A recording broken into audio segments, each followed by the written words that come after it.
بسم اللہ الرحمن الرحیم الحمد للہ وحدہ والصلاة والسلام علی من لا نبی بعدہ اما بعد اعوذ باللہ من الشیطان الرجیم بسم اللہ الرحمن الرحیم قالوا سبحانك لا علم لنا الا ما علمتنا انك انت العلیم الحکیم وقال النبي صلى الله تعالى عليه وسلم طلب العلم فريضة على كل مسلم أو كما قال النبي صلى الله تعالى عليه وسلم صدق الله العظيم وصدق رسوله النبي الكريم ونحن على ذلك لمن الشاهدين والشاكرين والحمد لله رب العالمين. درود شریف پڑھ لیتے ہیں. اللهم صل على محمد النبي الأمي وعلى آله وسلم تسلیما. برادران اسلام، بزرگان محترم، قابل صد احترام میرے عزیز ساتھیوں اور میرے دینی اور ایمانی بھائیوں، اس وقت میں نے آپ کے سامنے قرآن مجید کی ایک آیت شریفہ پڑھی ہے اور میرے اور آپ کے آقا جناب محمد الرسول اللہ صلی اللہ تعالی علیہ وسلم کی مبارک احادیث میں سے ایک حدیث شریف کو پڑھی ہے. اللہ تعالیٰ سے دعا کرتے ہیں کہ اللہ تعالیٰ میری زبان سے صحیح اور سچی اور پکی بات کہلوائے، اور اللہ ہم تمام کو سب سے پہلے اس کے اوپر عمل کرنے کی توفیق ارزانی نصیب فرمائے اور پھر بعد میں دوسروں تک پہنچانے کی توفیق بھی عطا فرمائے. عزیز بھائیوں،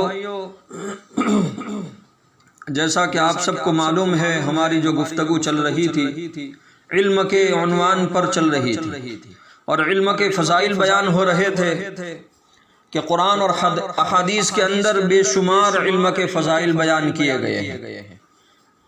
ایک روایت میں میرے اور آپ کے آقا جناب محمد الرسول اللہ صلی اللہ تعالی علیہ وسلم نے ارشاد فرمایا، خیرکم من تعلم القرآن وعلمہ، کہ تم میں سب سے بہتر وہ شخص ہے جو قرآن کو سیکھے اور قرآن کو سکھائے، جو قرآن کا علم لے اور قرآن کا علم دوسروں تک پہنچائے. یہ تم میں سب سے بہتر شخص ہے. عزیز بھائیوں، اس روایت سے بھی علم کی فضیلت کا اندازہ لگایا جا سکتا ہے. ایک اور روایت میں میرے اور آپ کے آقا جناب محمد الرسول اللہ صلی اللہ تعالی علیہ وسلم نے ارشاد فرمایا، من یرد اللہ بہ خیرا یوفقہ فی الدین. روایت کے الفاظ ذرا آگے پیچھے ہو رہے ہیں، پھر سے میں روایت پڑھتا ہوں، من یرد اللہ بہ خیرا یفقہہ فی الدین. کہ اللہ جس آدمی کے ساتھ بھلائی کا اور خیر کا ارادہ فرماتے ہیں، اللہ تعالیٰ اس کو دین کی سمجھ بوجھ عطا فرماتے ہیں، دین کی فہم سے نوازتے ہیں. عزیز بھائیوں، علماء کرام نے لکھا ہے کہ جس آدمی میں علم نہیں وہ آدمی نہیں، وہ جانور ہے، اور جس گھر میں کوئی علم والا نہیں وہ گھر نہیں، وہ جانوروں کا طبیلہ ہے. اور جس ملک میں علم کا رواج نہیں وہ ملک نہیں، حیوانات کا جنگل ہے. کیونکہ علم وہ عظیم اور بڑی صفت ہے جو انسان کو حیوانوں سے ممتاز کرتا ہے اور اسے شرف انسانیت بخشتا ہے. علم وہ روشنی ہے جس سے جہالت کے اندھیرے چھٹ جاتے ہیں.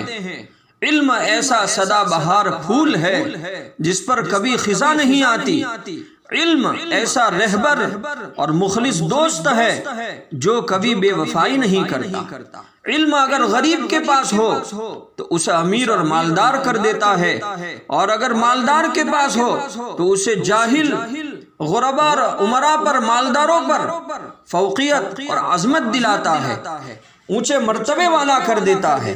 اسی لیے اسلام نے حصول علم پر، علم کے حاصل کرنے پر بہت زیادہ زور دیا ہے اور علم کی بے حد فضیلت اور عظمت کو بیان کیا ہے.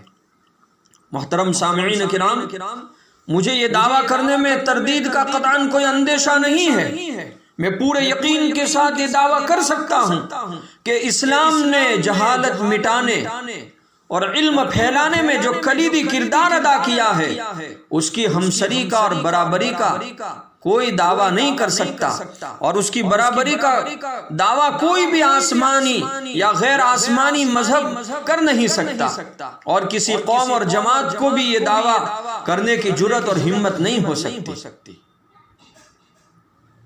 علماء کرام نے لکھا ہے کہ آخری 200-300 سال چھوڑ کر، آخری 200-300 سال چھوڑ کر سب سے زیادہ علماء، محققین، مؤرخین، سائنسدان، حکماء اور اطباء اور ڈاکٹر اسلام نے پیدا کیے ہیں۔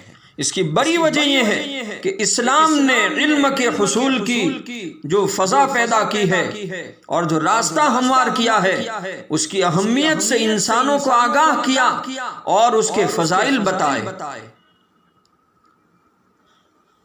عزیز بھائیو، اس سے زیادہ اہمیت اور فضیلت کیا ہوگی کہ جب لگ بھگ 600 سال کے بعد اللہ تعالیٰ نے بندوں کو پکارا اور سید المرسلین جناب محمد الرسول اللہ صلی اللہ تعالی علیہ وسلم پر وحی کے نزول کا آغاز ہوا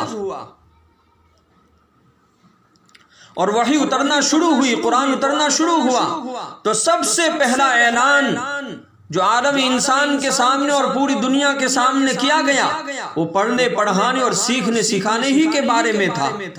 حالانکہ عرب کے حالات کے پیش نظر پہلا اعلان توحید کا بھی ہو سکتا تھا، کیونکہ بت پرستی اور شرک عام تھا۔ پہلا اعلان رسالت کا بھی ہو سکتا تھا، کیونکہ خالق اور مخلوق کا ٹوٹا ہوا رشتہ رسول اللہ صلی اللہ علیہ وسلم ہی کے ذریعے جڑ سکتا تھا۔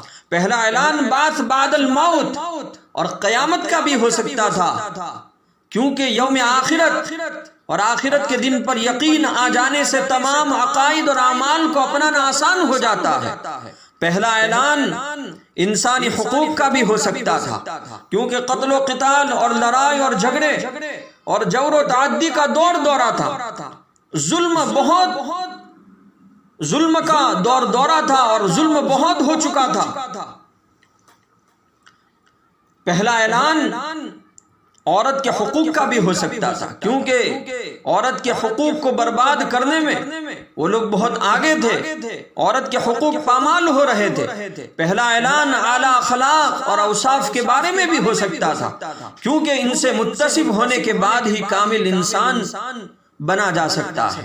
پہلا اعلان اعبد اللہ بھی ہو سکتا تھا کہ تم اللہ کی عبادت کرو، اذکر اللہ بھی ہو سکتا تھا، اللہ کا ذکر کرو، اشکر اللہ بھی ہو سکتا تھا، اللہ کا شکر بجا رہو، اسبرو کہ صبر اختیار کرو، وصابرو اور ڈٹے رہو، جمے رہو۔ اسبرو اور وصابرو کے الفاظ سے بھی ہو سکتا تھا، بلغو وجاہدو سے بھی ہو سکتا تھا کہ تبلیغ کرو، پہنچاؤ اور مجاہدہ اختیار کرو، جہاد کرو، کوشش کرو، تو بلغو وجاہدو کے الفاظ سے بھی ہو سکتا تھا۔ مگر سننے والے سن لے اور جاننے والے جان لے کہ جہالت کے گھٹا توپ اندھیروں اور امیت اور جہالت اور ناخواندگی کے لقو دق صحرا میں، لقو دق جنگل میں قرآن کا سب سے پہلا اعلان علم کی عظمت، علم کی بڑائی اور ضرورت کا اعلان تھا۔ قرآن کا سب سے پہلا حکم پڑھنے کا تھا۔ عزیز بھائیو، قرآن کریم کے اندر اور ہمارے اسلام میں سب سے زیادہ اور سب سے پہلے جس بات کی تاکید آئی وہ علم اور ایجوکیشن کے بارے میں آئی۔ بسم اللہ۔